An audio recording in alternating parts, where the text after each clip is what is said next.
एक समय की बात है, एक गांव में एक परिवार रहता था। इस परिवार में 2 सास और 2 बहुएं थीं। सास बहू के बीच अनेक विवाद और मतभेद होते थे। पहली सास बड़ी अदालती और स्वाभिमानी थी। वह हमेशा अपनी इच्छाओं को पूरा करने की कोशिश करती थी और बहुओं पर अपना अधिकार जमाने का प्रयास करती थी। वह खुद को परिवार की मुखिया मानती थी और उसका उपयोग अपनी अधिकारवादी और दबावपूर्ण सोच के लिए करती थी। दूसरी सास आदर्शवादी, समझदार और धैर्यशील थी। वह समझती थी कि परिवार में सबका सम्मान करना और सभी को एक साथ मिलकर काम करना आवश्यक है। वह अपनी बहुओं के साथ मिलकर उनकी मान्यताओं और सुझावों का सम्मान करती थी। पहली बहू शांतिपूर्वक अपनी सास के साथ काम करने का प्रयास करती थी, परंतु सास उसे अधिकार और आदेशों की भूमिका देना चाहती थी।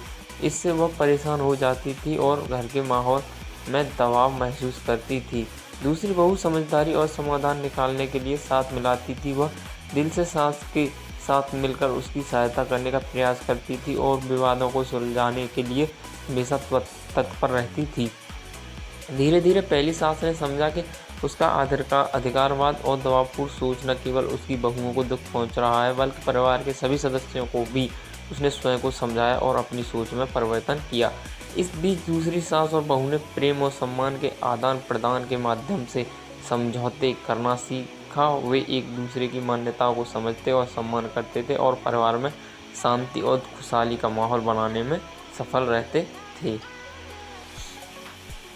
इस कहानी से हमें यह संदेश मिलता है कि सास बहू के बीच सहयोग, समझदारी, सम्मान और प्रेम की भावना होना चाहिए। यह संघर्षपूर्ण संबंध अगर समझौते और आपसी समझदारी के माध्यम से सुलझाए जाएं तो परिवार में सद्भाव, खुशहाली और समृद्धि की अनुभूति हो सकती है।